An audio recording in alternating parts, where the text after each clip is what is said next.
하나님 말씀 같이 나누도록 하겠습니다. 하나님 말씀은 신명기 6장 25절 말씀입니다. 우리가 그 명령하신 대로 이 모든 명령을 우리 하나님 여호와 앞에서 삼가 지키면 그것이 곧 의리의 의로움이니라 할지니라. 아멘. 오늘 또 이 말씀과 더불어 함께 같이 또 나눌 말씀이 또 있습니다. 마태복음 7장 15절부터 18절까지 말씀입니다. 자막에 띄워주시고요. 같이 읽습니다. 거짓 선지자들을 삼가라. 양의 옷을 입고 너희에게 나오나 속에는 노략질하는 일이라. 그들의 열매로 그들을 알지니 가시나무에서 포도를 또는 엉겅퀴에서 무화과를 따겠느냐. 이와 같이 좋은 나무마다 아름다운 열매를 맺고 못된 나무가 나쁜 열매를 맺나니 좋은 나무가 나쁜 열매를 맺을 수 없고 못된 나무가 아름다운 열매를 맺을 수 없느니라. 이 두 가지 성경이 서로 상관없는 것처럼 보이지만 오늘 말씀 안에서 또한 상관이 있습니다. 먼저 이 마태복음 7장 15절을 보니까 예수님께서 거짓 선지자들을 삼가라고 명령하셨습니다. 이 다른 번역에 보면은 거짓 선지자를 조심하라 이렇게 번역을 했습니다. 여러분이 거짓 선지자를 조심해야 될 이유가 있습니다. 양의 옷을 입고 여러분에게 나오나 속에는 노략질하는 일이기 때문에 그렇습니다. 과거에도 그렇고 지금도 그렇고 많은 거짓 선지자들이 이와 같은 모습으로 우리에게 다가와서 정말 양의 모습으로 친절한 모습으로 부드러운 모습으로 오나 우리의 영혼을 노략질하는 그런 사람들이 많이 있습니다. 그렇기 때문에 우리가 이 거짓 선지자에 대해서 특별히 조심하고 분별이 필요하다는 것입니다. 어떻게 그들을 분별할 수 있습니까? 16절에 보니까 그들의 열매로 그들을 알지니라고 했습니다. 거짓 선지자를 분별하는 방법은 너무나 쉽습니다. 열매를 보면 압니다. 사역의 열매, 삶의 열매를 보면서 정말 저 사람이 진짜 하나님의 사람인지 하나님부터 오는 사람인지 그렇지 않으면은 거짓 선지자인지를 우리가 명확히 알 수가 있다는 것입니다. 그러면 모든 자연의 법칙은 동일합니다. 그게 식물이든지 우리의 인생이든지 간에 무엇이든지 뿌린 대로 거두고 심은 대로 열매가 자라게 되어 있습니다. 따라서 좋은 나무에게는 아름다운 열매가 맺을 것이고 나쁜 못된 나무에는 악한 열매들이 맺을 수밖에 없다는 것입니다. 거짓 선지자는 나쁜 나무이기 때문에 당연히 거짓 선지자의 삶 가운데는 나쁜 열매가 맺을 수밖에 없습니다. 그런 측면에서 이 갈라디아서 5장에 보면은 우리가 어떻게 참 선지자와 거짓 선지자를 분별할 수 있는 방법을 소개를 합니다. 소위 성령의 열매를 통해서 그 열매를 보고 우리에게 다가오는 사람이 진짜 선지자인지 거짓 선지자인지를 구분할 수가 있다는 것입니다. 5장 22절 23절입니다. 오직 성령의 열매는 사랑과 희락과 화평과 오래 참음과 자비와 양성과 충성과 온유와 절제니 이 같은 것을 금지할 법이 없느니라. 여기서 언급한 이 성령의 9가지 열매는 성령을 받은 자들에게만 나타나는 그런 삶의 그런 열매입니다. 따라서 성령을 받지 못한 자들에게는 이 같은 열매가 맺어질 수가 없어요. 심은 대로 거두기 때문에 이 열매들은 반드시 성령 안에 있는 사람에게만 맺어지게 된다는 것입니다. 여러분이 그 사람이 정말 하나님의 사람인지 구분하는 것은 어렵지가 않아요. 이와 같은 열매들을 여러분이 확인할 수가 있다면 그 사람은 성령의 사람입니다. 아무리 대단한 능력을 행한다 할지라도 아무리 정확한 예언을 한다 할지라도 아무리 인간의 그런 한계를 벗어난 그런 놀라운 일을 한다 할지라도 그 사람의 삶에 이와 같은 성령의 열매들이 비춰지지 않는다면은 여러분 그분들 신뢰하지 마시기 바랍니다. 자, 오늘날 안타깝게도 그런 분들이 많이 있는 것 같아요. 정말로 겉보기는 대단한 그런 하나님의 능력을 보입니다.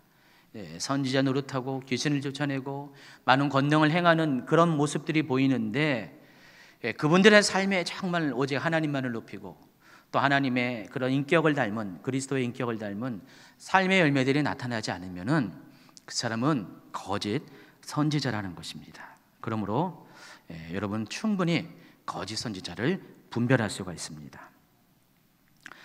자, 오늘 거짓 선지자를 분별하라, 삼가라, 조심하라 이렇게 이야기를 하는데 또 한 가지 여러분이 분별할 것이 있습니다.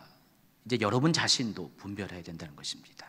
남만 분별하는 것이 아니라 과연 내가 하나님의 사람인가, 성령의 사람인가, 구원받은 사람인가, 천국에 들어갈 준비가 되어 있는 사람인가를 여러분 또한 여러분 자신이 분별을 해야 한다는 것입니다. 제가 왜 이런 말을 하냐면은 여러분 중에는 착각하는 사람이 있어요. 내가 구원받았다고, 내가 천국 가겠다고, 나는 반드시 천국 갈 거야 라고 확신은 좋은데 착각하는 사람이 있다는 것입니다. 여러분이 분명히 알아야 할 것이 있습니다. 거짓 선지자가 있듯이 거짓 신자도 있다는 것입니다. 옆에 계신 분 중에서 그럴 수가 있어요. 죄송합니다. 지금부터 이제 의심의 문초리가 거짓 선지자만 조심하는 것이 아니라 여러분 자체가 거짓 성도인 것에 대해서도 여러분 조심하셔야 한다는 것입니다. 어쩌면 그 사람이 내가 될 수도 있다는 것입니다.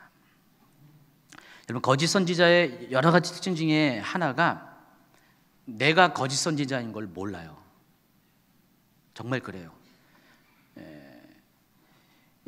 마태복음 7장 22절에 그날에 많은 사람이 나더러 이르되 주여 주여 우리가 주의 이름으로 선지자 노릇하며 주의 이름으로 귀신 쫓아내며 주의 이름으로 많은 권능을 행하지 아니하였나이까. 자, 23절입니다. 그때 내가 그들에게 밝히 말하되 내가 너희를 도무지 알지 못하니 불법을 행하는 자들아 내게서 떠나가라. 자, 이 일이 언제 생겨날 일이라고 말씀하신 것입니까? 마지막 때예요. 그날은 마지막 때를 말해요. 어떤 개인적인 마지막 때이기도 하지만은 온 지구적인 마지막 때일 가능성이 많습니다. 그때 하나님께서 하나님의 심판대 앞에서, 백보자 심판대 앞에서 사람들을 판단하실 때, 심판하실 때 어떤 사람은 자기가 그 천국에 들어갈 것을 확신해서 하나님 앞에 섰는데 이렇게 말합니다. 하나님, 내가 어떤 사람인지 아시지 않습니까? 내가 구원받는 백성인지 아시지 않습니까? 내가 정말 주를 위해서 선지자 노릇했습니다. 주를 위해서 귀신을 쫓아냈습니다. 많은 권능을 했습니다. 행하지 않았습니까? 아마 이런 사람도 있을 거예요. 내가 많은 사람들을 복음을 전하고 그들에게 하나님 나라를 소개하지 않았습니까? 그래서 그들이 정말 하나님 성전에 오게 하지 않았습니까? 자신이 행한 모든 것들을 아마 자랑할 겁니다. 그리고 아마 내심 하나님, 내가 이렇기 때문에 하나님 나라에서 상급을 받을 자격이 있지 않았습니까? 라고 하면서 아마 이 말을 할 수 있었을 것입니다. 그런데 예수님으로부터 오는 대답은 그들이 기대했던 그런 대답이 아닙니다.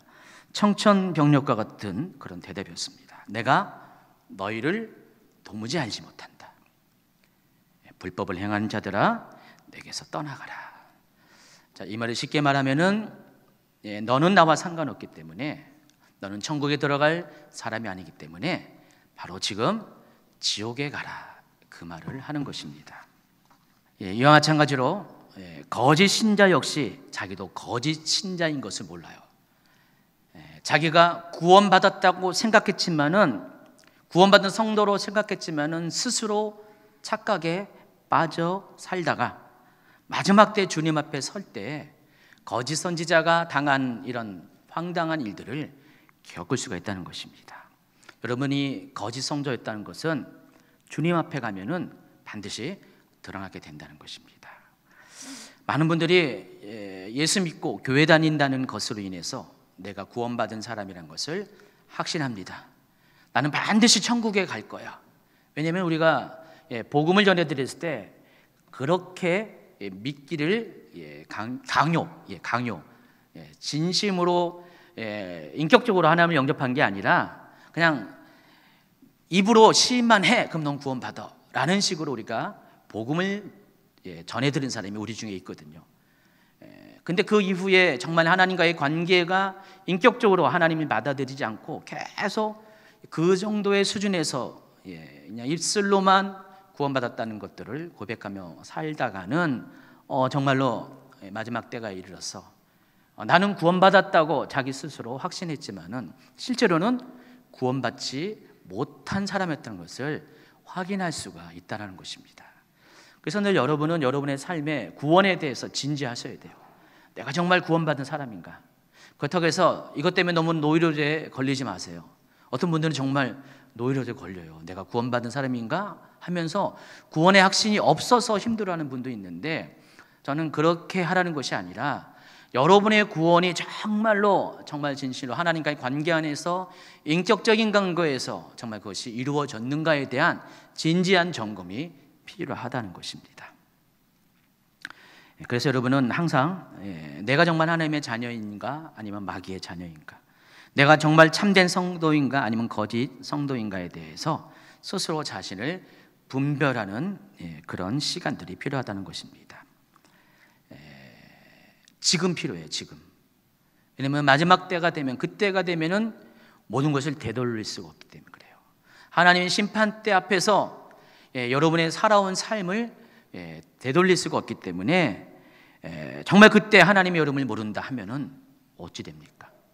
정말 그때 하나님이 여러분의 이름을 부르지 않으면은 어찌 됩니까? 여러분 아마 모를 건데 아주 옛날에 유명했던 그런 유명한 성경 학자가 있어요. 위어스비 목사님이라는 분이 있는데, 이분이 예수를 믿게 된 동기가 있습니다. 어릴 때 가족이 다 교회를 다녔어요. 그런데 자기도 다녔죠. 근데 어느 날 꿈을 꿨어요. 꿈을 꿨는데 꿈속에 보니까 하나님 심판대 앞에 자기를 포함해서 온 가족들이 다 거기 서 있었습니다. 예수님께서 천국에 들어갈 사람들의 명단을 불러요. 아버지부터 엄마, 누나, 형의 이름을 다 불렀는데 아무리 기다려도 자기 이름을 부르는 거 아니에요. 그래서 너무 초조했습니다. 내 가족들은 다 천국에 들어갔는데 왜 하나님은 나만 부르지 않을까? 막 두려움에 빠져가지고 공포에 빠졌어. 꿈속에서 굉장히 슬퍼했습니다. 마침내 주님이 부릅니다. 워런 하면서, 이분이 이제 워런 위어스비거든요. 그 소리를 듣고 갑자기 할렐루야 하면서 잠이 깼대요. 그때부터 그분이 어린 나이지만은 교회에 정말 진심으로, 부모님 때문에 다니는 것이 아니라 진심으로 다니기를 시작해서 나중에 유명한 목사님이 되고 유명한 성경 신학자가 되었다는 그런 간증이 있습니다. 우리의 구원은 정말 하나님의 앞에 가봐야 합니다. 여러분이 구원받은 것은 사실이지만은 그러나 여러분의 구원의 완성은 하나님 앞에 가봐야 한다는 것입니다. 그래서 늘 언제나 여러분 이 구원에 대해서 두려운 마음을 가져야 돼요. 여러분 사도 바울조차도 그랬어요. 사도 바울조차도 자신의 모든 삶과 사역을 열심히 하나님께 했지만은 사도 바울조차도 혹시 자기의 구원을 잃어버릴까 봐 늘 조심하고 조심했다는 것입니다. 그러면 구원은 두렵고 떨리는 마음으로 이루어 가는 것입니다.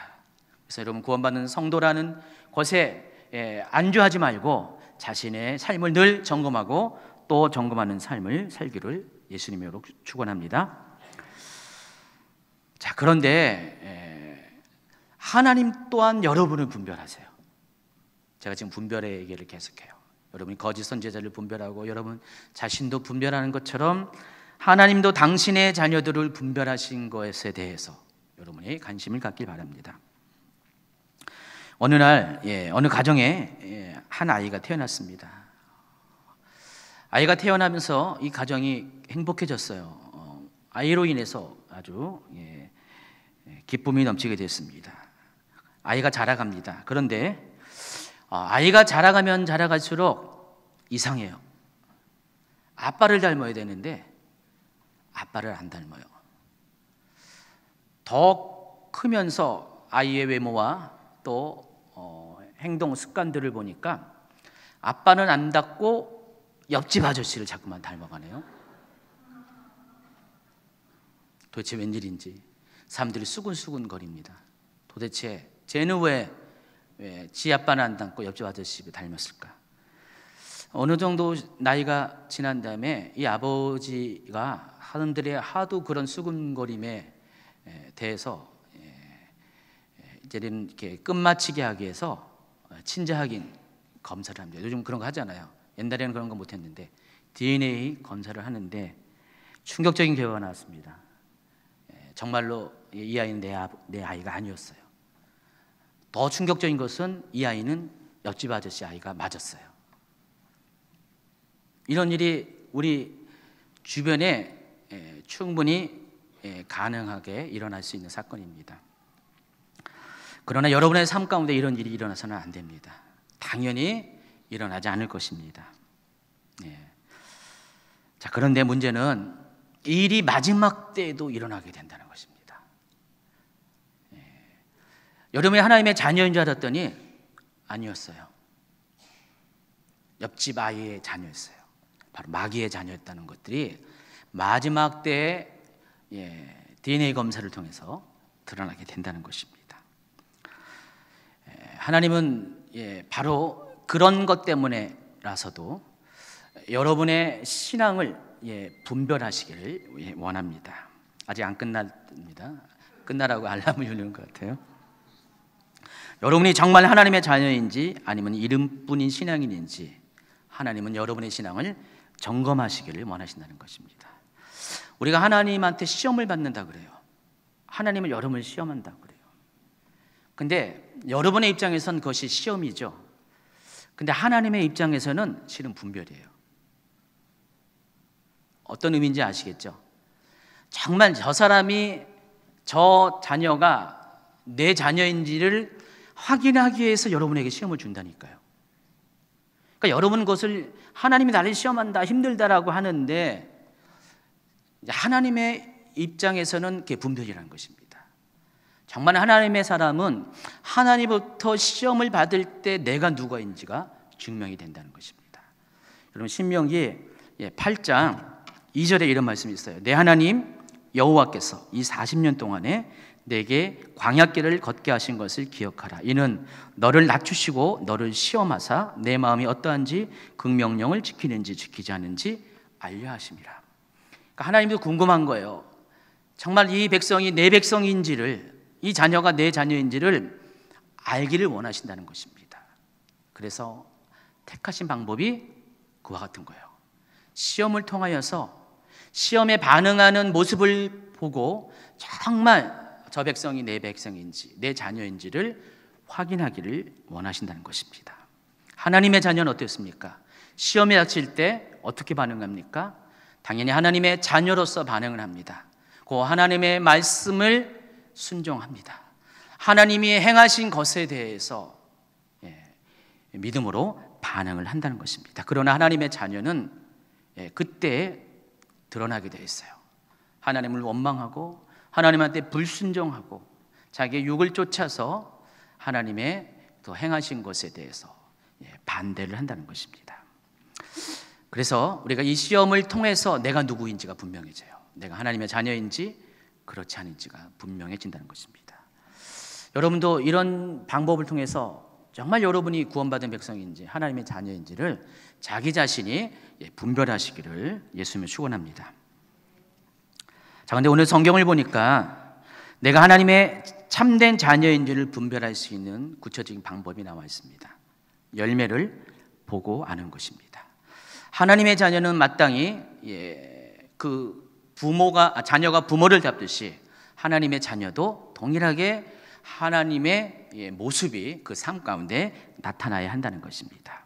어느 날 세상 사람들이 여러분의 모습을 보고 여러분의 삶의 모습을 보고 혹시 교회 다닙니까? 교회 다니는 것 같아요. 맞죠? 교회 다니는 거 맞지요? 라고 한다면은 그 사람은 정말 하나님의 자녀로서의 모습이 사람들에게 비춰지게 된 것입니다. 그러니까 여러분이 하나님의 자녀인 것은 여러분의 확신으로 아는 것이 아니라 사람들의 반응을 통해서 여러분의 모습이 진짜로 드러나게 된다는 것입니다. 그런데 어떤 사람에게는 자꾸만 옆집 아저씨의 모습이 자꾸 보여주는 거예요. 내 아빠의 모습이 아니라 사람들의 눈에 내 모습이 옆집 아저씨의 모습으로 보여진 거예요. 마귀의 모습으로 보여집니다. 나중에 한번 DNA 검사를 이제 할 거예요. 하나님 앞에서, 심판대 앞에서 하나님이 친자 확인을 할 때 밝혀지게 될 겁니다. 알고 봤더니 하나님의 자녀가 아니었어요. 하나님의 입장에서는 내 자녀가 아니었어요. 자, 그런 일이 있었으면 결코 안 됩니다. 하나님은 여러분으로 하여금 하나님의 자녀로서 세상에 열매 맺는 삶을 살기를 원하십니다. 그것으로 여러분이 누구의 자녀인 것을 증명하기를 원합니다. 지난 두 번의 설교를 통해서 하나님의 사람이, 하나님의 자녀가 맺을 두 가지 열매를 소개했습니다. 첫 번째는 하나님의 자녀인 증거가 여러분이 세상의 소금이 되어질 때 여러분이 하나님의 자녀인 것들을 세상이 증명한다는 것입니다. 두 번째는 여러분이 세상의 빛이 되어질 때 하나님은, 세상 사람들은 여러분이 하나님의 자녀인 것을 인정하게 된다는 것입니다. 자, 오늘 설교는 지난번에 이어서 시리즈 설교예요. 세 번째입니다. 오늘 세 번째, 아마 여기서 종료하게 될 건데, 여러분이 하나님의 자녀인 것을 알게 하는 또 한 가지의 증거가 있습니다. 여러분이 하나님의 말씀을 지키느냐 지키지 않느냐, 그것을 통해서 여러분이 하나님의 자녀인지 아닌지가 증명이 된다는 것입니다. 하나님의 자녀는 마땅히 하나님의 명령을 지켜 행하여야 한다는 것입니다. 오늘 본문에 보니까 다시 읽습니다. 우리가 그 명령하신 대로 이 모든 명령을 우리 하나님 여호와 앞에서 삼가 지키면, 다시 한번요, 우리가 그 명령하신 대로 이 모든 명령을 우리가 하나님 여호와 앞에서 삼가 지키면 그것이 곧 우리의 의로움이니라 그랬습니다. 천국은 누가 들어가죠? 하나님의 자녀가 들어갑니다. 자, 이 신약적인 개념에 의하면 천국은 들어가죠? 의로운 사람이 들어갑니다. 거룩한 사람, 온전한 사람이 들어가는데, 그 온전함의 기준, 의로움의 기준이 이 신명기 6장 25절은 하나님의 명령을 지키는 자가 의로운 사람이라는 것입니다. 구약의 개념에 의하면 이런 사람이 약속의 땅에 들어가는 사람이에요. 신약의 개념에 의하면 이런 사람이 하나님 나라에, 곧 천국에 들어간다는 것입니다. 그러므로 구약과 신약이 서로 별개가 아니에요. 마태복음에서는 그런 사람이 천국에 들어간다고 얘기했고, 신명기에서는 그런 사람이 의롭다 함을 받는다고 이야기를 했습니다. 그러므로 여러분이 정말 이렇게 의로운 사람이 되기 위해서는, 천국에 들어가기 위해서는 마땅히 하나님의 말씀을 하나님의 자녀로서 지켜 행하는 삶을 살아야 한다는 것입니다. 오늘 이 본문이 신명기에서 나온 겁니다. 자, 신명기가 왜 기록되었을까? 잠깐 점검하고 넘어갑니다. 이스라엘 백성이 40년 동안의 광야 생활을 했습니다. 그리고 마침내 40년째 되는 11번째 되는 그날, 11월 1일이 되는 그날에, 40년째 11월 1일이 되는 그날에 이스라엘 백성이 모압 광야에 도착하게 됩니다. 이 모압 광야는 요단강을 중심으로 해서 요단강 동편에 있는 것입니다. 서편에는 가나안 땅, 약속의 땅이 있고, 이 모압 땅은 그 동편에 있는, 건너편에 있는 땅입니다. 이 모압 땅에서 그 요단강 너머를 보면은 가나안 땅이 보이게 돼 있어요. 바로 그곳에서 하나님은 모세를 통해서 이스라엘 백성들에게 다시 한번 율법을 가르치시고자 합니다. 2달 동안 머물면서 그 일을 행하셨어요. 왜 그랬을 것 같아요? 아직 하나님의 말씀에 대해서 온전히 하나님의 말씀을 경험하지 못한 세대가 있었기 때문에 그렇습니다. 소위 출애굽 제2세대라고 합니다. 출애굽 과정 중에 광야 가운데서 나고 자란 사람들, 출애굽 2세대라고 말합니다. 이들은 하나님께서 어떻게 이들 백성을 애굽 땅에서 인도한 거에 대해서 몸으로 겪은 사람이 아니에요. 얼핏 이야기로 들었겠죠. 그리고 시내산에서 하나님께서 이스라엘 백성을 하나님 말씀으로 양육하셨는데 그 양육의 현장 가운데 있었던 사람이 아니에요. 이들은 계속해서 광야를 쳇바퀴 도시 돌고 돌면서 특별히 하나님의 그런 집중적인 말씀으로 양육받는 시간을 갖지 못한 사람들입니다. 이제 가나안 땅에 들어가기 전에 하나님께서는 모세를 통하여서 그들을 교육하기를 원하셨어요. 그 2달 기간 동안에 모세에게 하나님께서 어떻게 출애굽을 시켰는지, 어떻게 광야의 길을 인도했는지, 어떻게 하나님의 백성으로서 너희들이 살아야 될지를 가르쳐 줄 것을 명령했고, 모세는 이 2달 기간 동안에 3번에 걸쳐서 이들에게 하나님 말씀을 가르쳤습니다. 그래서 그것을 기록한 것이 신명기서예요. 그래서 신명기서는 2달 동안의 기록이고, 이 신명기서에는 모두 3개의 모세의 설교가 수록이 되어 있습니다. 특별히 오늘 본문은 그 중에서 2번째에 해당하는 것이고, 이 2번째에 해당하는 것은 율법에 관해서 집중적으로 설교 가운데 가르쳐주고 있습니다. 거의 3분의 2 분량에 해당하는 거예요. 신명기에 3분의 2 분량에 해당하는 것이 바로 율법을 가르치는 내용이 기록이 되어 있습니다. 중간에. 그리고 오늘 본문이 거기에 속해 있는 것입니다. 다시 오늘 본문으로 돌아가면은 모세는 하나님의 명령과 규례와 법도를 소개하면서 한 가지를 강조하고 또 강조합니다.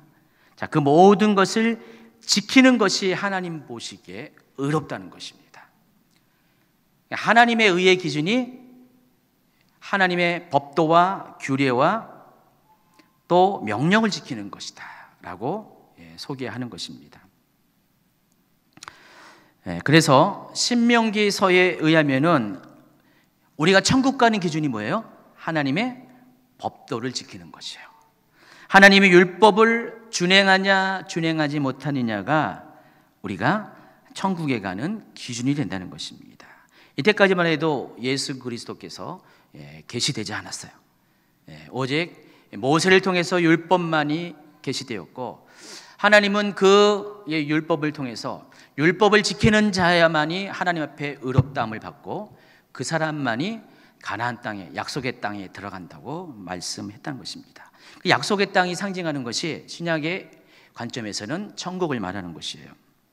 자, 모세는 40년 동안에 이스라엘 백성들이 어떻게 행한가를 지켜봤습니다. 그들이 어떻게 출애굽 과정 가운데 반응했고, 광야 가운데서 어떻게 하나님을 섬겼는가를 봤습니다. 그런데 결론은 뭡니까?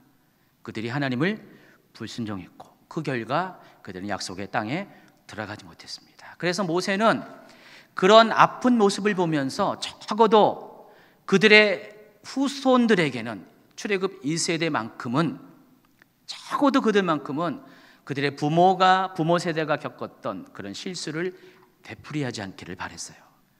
그래서 이 신명기를 보면은 얼마나 많은 곳곳에 계속해서 반복적으로 하나님 말씀과 규례와 법도와 명령을 지킬 것을 강조하고 또 강조하는 것을 여러분 확인할 수 있습니다. 한번 신명기서를 쫙 읽어보세요.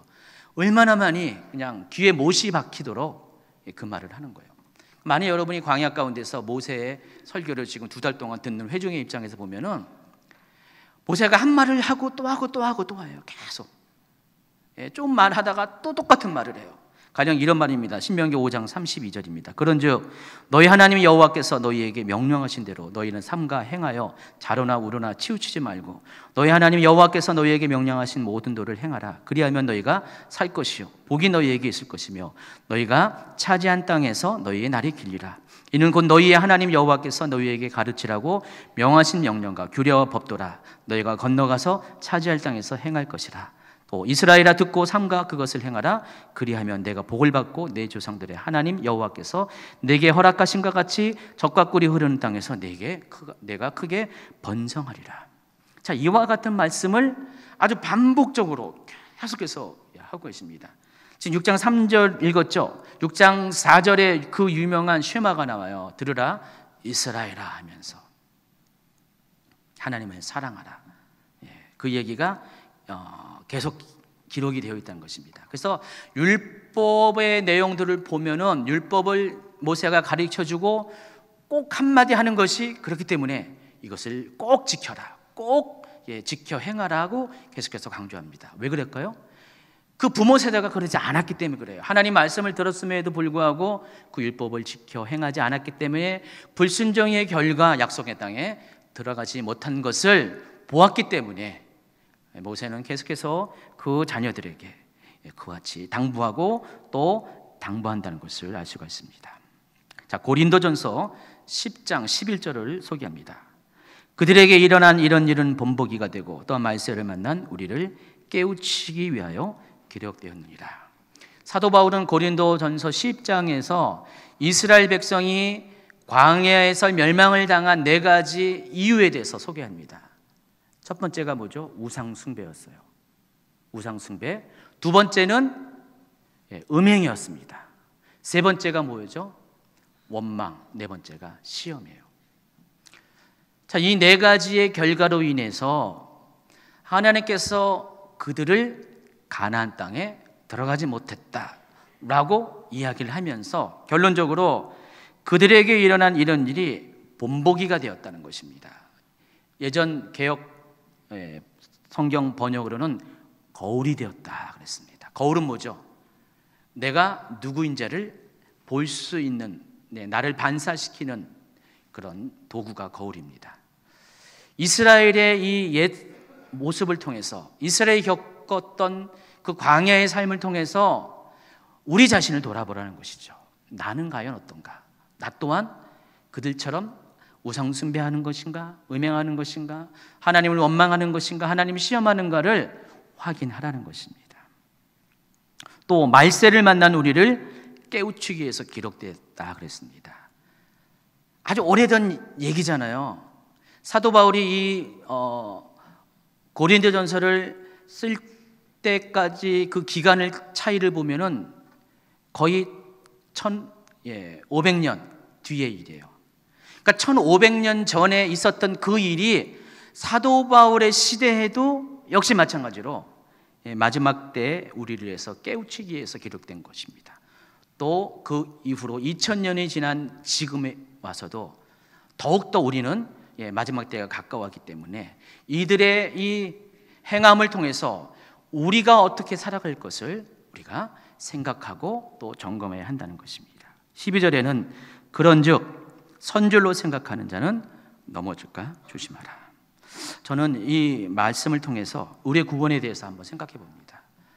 우리는 구원받았다고 자기 스스로 확신합니다. 그러나 아까 말씀한 것처럼 내 자신은 분별하지 못하면 스스로 구원받은 자로 착각할 수가 있어요. 내가 앞서간 자로, 서 있는 자로 착각할 수가 있다는 것입니다.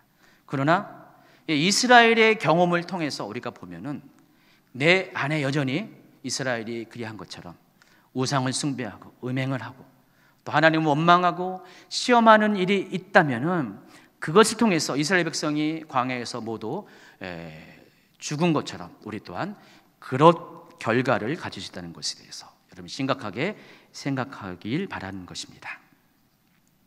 그래서 우리가 이스라엘 백성을 통해서 지금 여러분의 신앙의 현주소를 점검하기를 예수님은 축원합니다.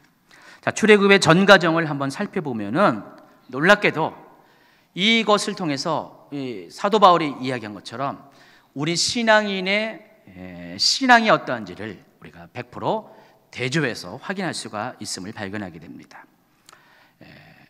우리 신앙인이 하나님을 만나고 천국까지 들어가는 과정 가운데 제일 먼저 우리가 겪어내는 과정이 있습니다. 먼저는 구원으로 이끄심을 경험하는 단계를 겪어내야 된다는 것입니다. 출애굽이 언제 일어났냐? 역사적으로 BC 1446년입니다. 3월 중순경에 일어났습니다. 너무 이렇게 확신하게 제가 얘기하죠. 근데 성경을 보면은 그때가 정확하게 우리가 추론할 수가 있습니다. 연대기 성경 관련 강의를 참조하기 바랍니다. 저는 항상 설교를 하면서 예전 강의를 자꾸만 홍보를 하는데 아니 꼭 필요해요. 여러분이 이때를 확인하기 위해서는 그 강의를 보시기 바랍니다. BC 1446년이에요. 3월 중순경에 출애굽이 역사적으로 발생을 했습니다. 당시 이스라엘 백성이 출애굽했던 곳은 나일강 하구의 고센 땅이라는 곳입니다. 성경에는 특별한 지명이 나오는데 람셋이라고 나옵니다. 이 람셋은 이스라엘 백성이 노예로서 국고성을 짓는데 두 개의 성입니다. 비돔이라는 성하고 이 람셋을 짓습니다.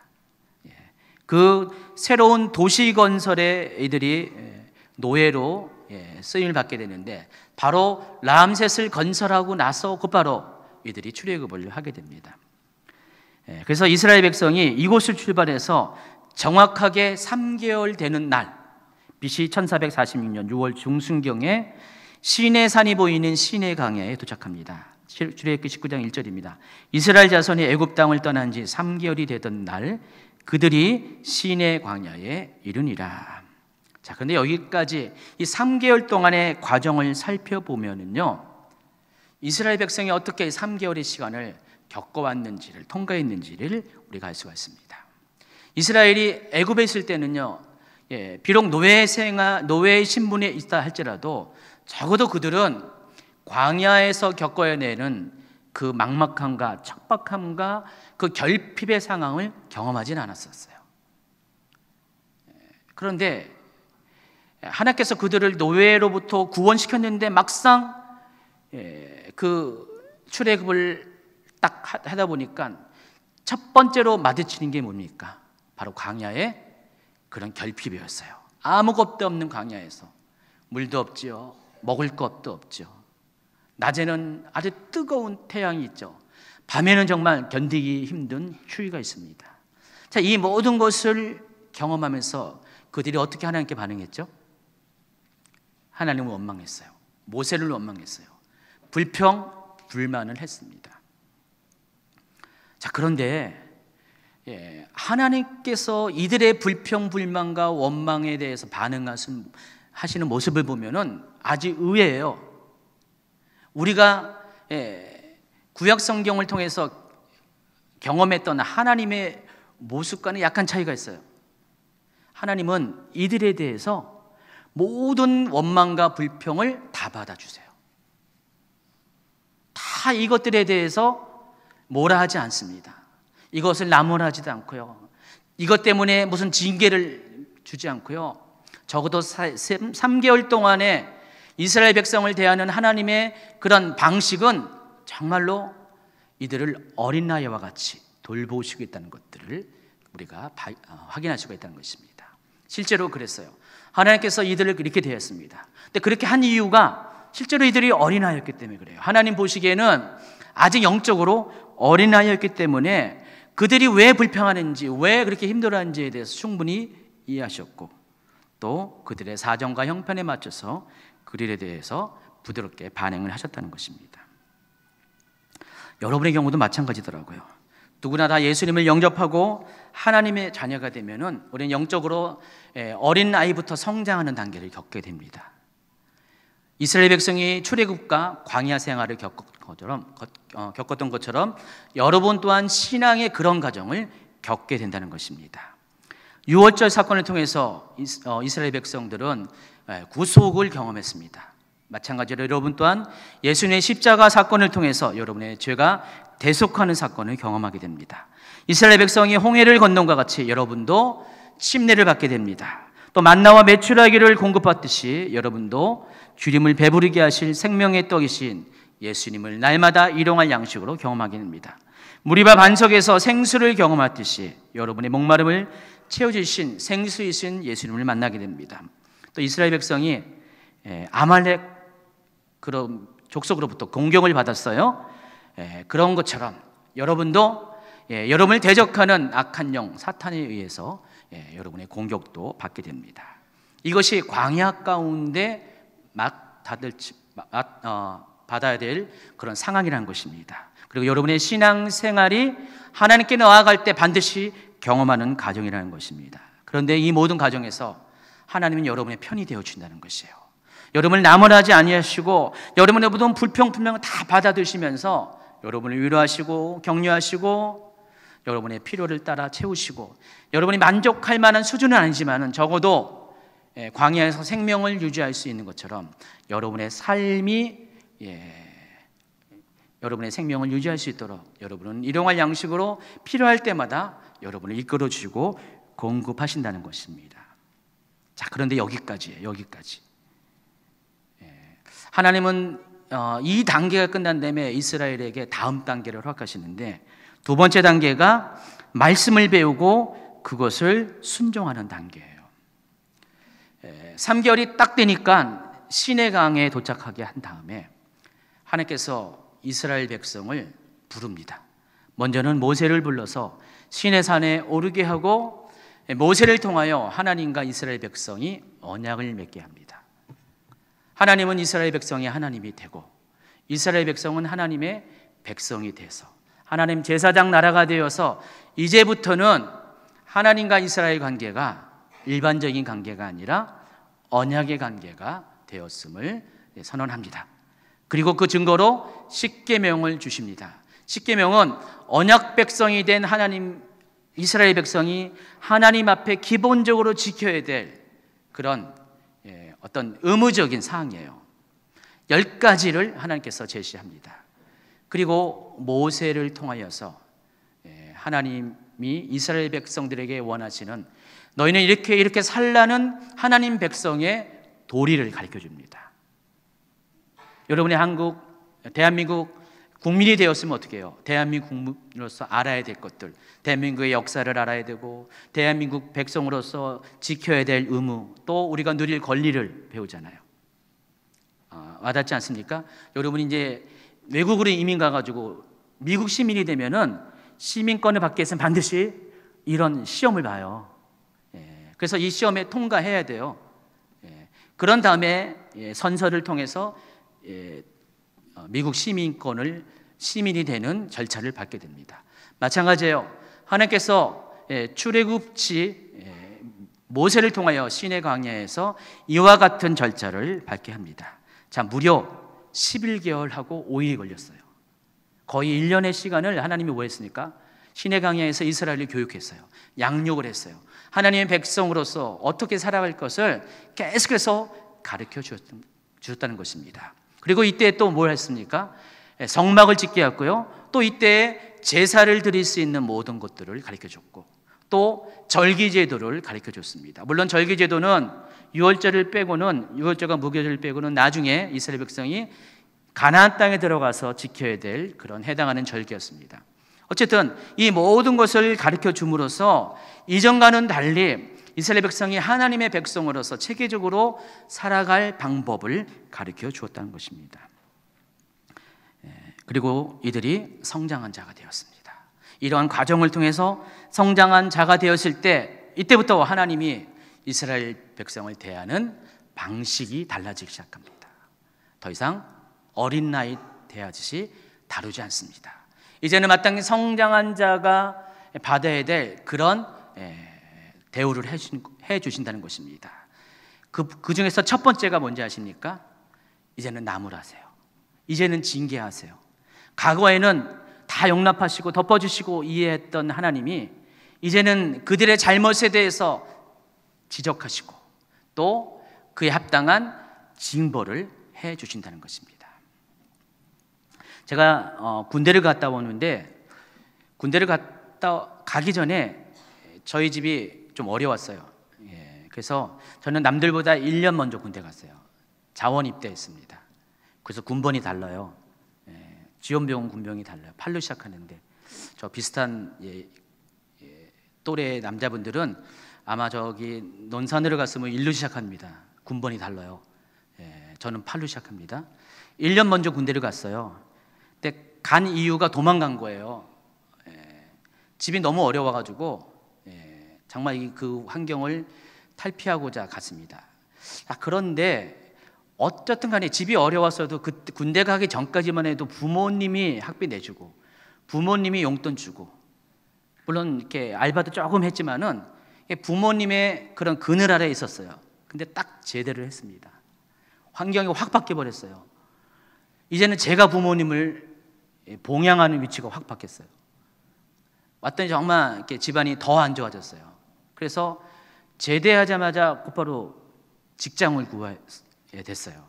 23살인데 그때부터 제가 전적으로 사역을 하기 전까지 거의 19년을 직장 생활을 했습니다. 오래 했어요. 전도사 사역을 하면서도 그렇게 했는데 그때가 23살부터인데 근데 그 2년 차인데 제 인생이 확 바뀐 거예요. 전에는 어린아이였는데 자녀였는데 2년 뒤에는 어른이 되었고 오히려 부모를 봉양하는 위치로 바뀌었습니다. 완전히 격세지감이었어요. 근데 그 2년, 군대 생활을 한 2년이 저에게는 아주 중요했어요. 정말 2년 동안 고생을 많이 했어요. 정말 저도 고생을 많이 했는데, 근데 군대를 딱 제대하면서 제가 느끼는 것, 정말 군대 잘 왔다. 다시는 가고 싶지 않지만 군대 잘 왔다. 왜냐하면 군대 생활을 통해서 그때 인생에 많은 전환점이 있어요. 제가 성장했어요. 컸어요. 살아가는 데 있어서 근육을, 그때 실은 군대 가서도 근육을 키웠죠. 운동하면서. 근데 인생의 근육도 거기서 훈련받은 것 같아요. 그때부터 제대해서 정말 이렇게 낮밤으로 공부하면서 일하면서 1인 3, 4역을 했지만은 제가 전에는 감당하지 못했을 거예요. 만약에 전에 그 일을 하려면은 원망했을 거예요. 하나님 원망하고 도망갔을 거예요. 부모님 원망했을 거예요. 근데 그러지 않고 감당할 수 있는 사람이 되어서 그 일들을 했다는 것입니다.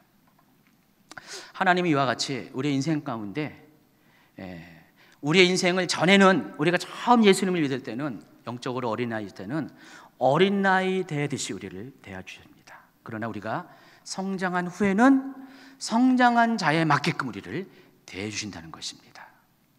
그 과정 가운데 바로 하나님으로부터 양육이 있어요. 하나님의 말씀을 경험하는 시간이 있다는 것입니다.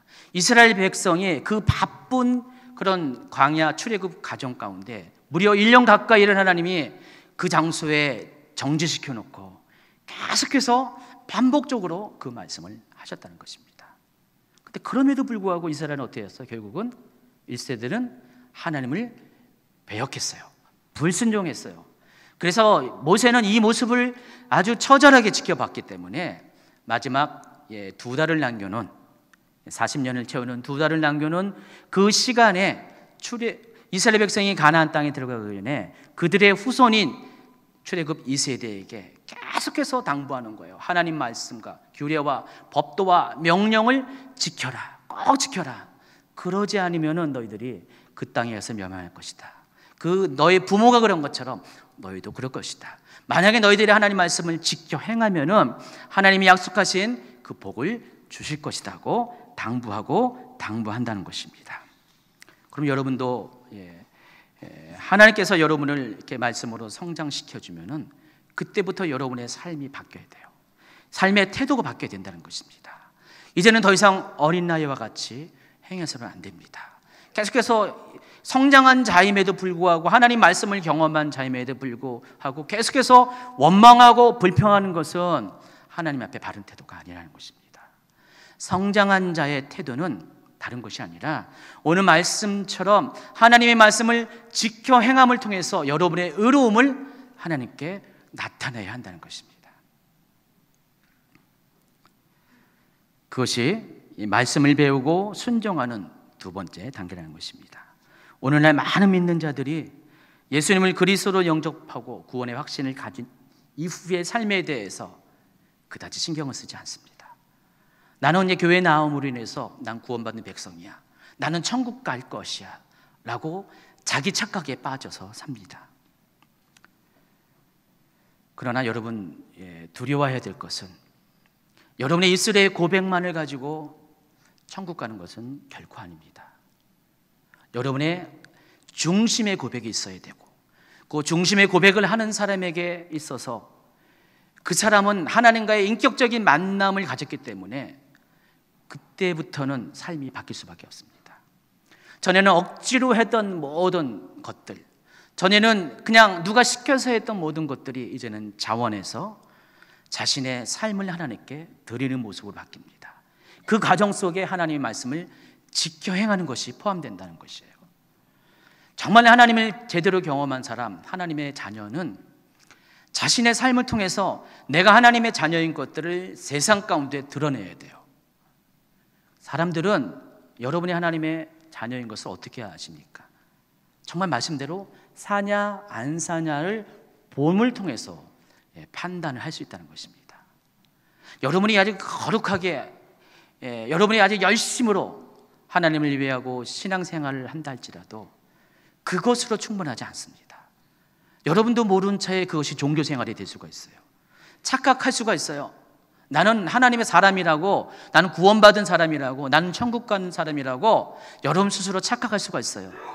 그러나 알고 봤더니 여러분은 종교인이었어요. 신앙인이 아니었음. 나중에 하나님 앞에 가서 그것이 밝히 드러날 수가 있다는 것입니다. 그때 하나님이 여러분을 모른다 할 수가 있어요. 불법을 행한 자들아 내게서 떠나가라 라는 소리를 들을 수가 있습니다. 여러분이 그럴 수가 있다는 것입니다. 그 때문에 여러분이 지금 아직 기회가 있을 때 정말 여러분의 삶 가운데 내가 정말 하나님의 말씀을 지키는지에 대해서 심각하게 여러분 자신을 분별하시기 바랍니다. 이스라엘이 거울이 됐다 그랬어요. 본보기가 됐다 그랬어요. 또 그들의 실패가 마지막 때를 살아가는 여러분을 깨우치기 위한 것이라고 했습니다. 그렇다면은 여러분 그것을 허투루 듣지 마시기 바랍니다. 심각하게 듣고요, 오늘 이후로부터는 정말 내 삶에 하나님의 말씀에 대해서 정말 아무리 작은 것이라도 내 것을 존중히 여기고 지켜 행하는 사람인가를 스스로를 확인하기 바랍니다. 많은 바리새인들이 예수님에 대해서 오해했어요. 예수님이 행하는 모든 것을 통해서 예수님은 율법을 지키지 않은 자, 율법을 무시하는 자라고 생각했어요. 그러나 예수님이 이에 대해서 뭐라고 했습니까? 내가 율법을 폐하러 온 것이 아니라 오히려 완전케 하려 함이라 그랬어요. 천지가 없어지기 전에 율법의 1.1핵이라도 결코 땅에 떨어지지 않을 것을 말씀하셨습니다. 예수님은 그 누구보다도 하나님 말씀을 존중하시는 분이었고요, 즐거이 지키시는 분이었고요, 율법의 어떤 굴레에서 머문 것이 아니라 그 율법의 정신을 가지고 율법에서 말하지 아니한 것일지라도 율법을 통해서 하나님이 원하시는 것들을 찾아서 쫓아서 행하시는 모범을 보였습니다. 여러분도 그러기 바랍니다. 여러분 예배하라고 목사님이 예배 빠지지 마세요 라고 해서 목사님 눈치 보느라고 오긴 싫은데 예배 참석하고, 하기 싫은데 봉사하고, 그런 것들 하나님 앞에 정당하지 않습니다. 어떤 목사님은 그럴 바에야 예배하지 마세요 막 그렇게 하더라고요. 그 심정을 아는데 저는 그러지 않을 겁니다. 그럼에도 불구하고 여러분 정말 중심을 가지고 예배를 찾아오시기 바랍니다. 정말 최선을 다해서 하나님이 여러분에게 말씀하신 하나님의 법도를 지켜 행하기 바랍니다. 가장 좋은 것은 하나님과 여러분과 친밀한 관계가 되면은 그같이 행하는 것들이 너무나 즐거워요. 하나님의 말씀을 듣고 말씀대로 살아가는 것이 너무나 행복합니다. 거기까지 가길 바랍니다. 그럼 온전한 자가 되길 바랍니다. 성장한 자가 되길 바랍니다. 그러다가 예수님을 만나게 되면은, 주님 앞에 서게 되면은, 그날에 하나님 앞에 서게 되면은 아마 그럴 거예요. 착하고 충성된 종아라고 하면서 여러분을 칭찬하실 것입니다. 그래서 여러분 오늘 이후로 여러분의 삶을 스스로 분별하시고요, 또 여러분이 정말 하나님의 자녀인 것들을 세상 사람들에게 드러내는 사람이 되길 바랍니다. 첫 번째는 여러분이 소금으로 살라고 그랬고요, 빛으로 살라고 그랬습니다. 이것이 여러분 정체성이고 마땅히 여러분 그렇게 살아야 됩니다. 그리고 확실하고 아주 궁극적이고 분명한 것은 여러분이 하나님의 자녀라면은 하나님의 말씀을 지켜 행함으로써 그것을 통해서 하나님 앞에 여러분의 의로움을 드러내는 삶으로 살기를 바랍니다.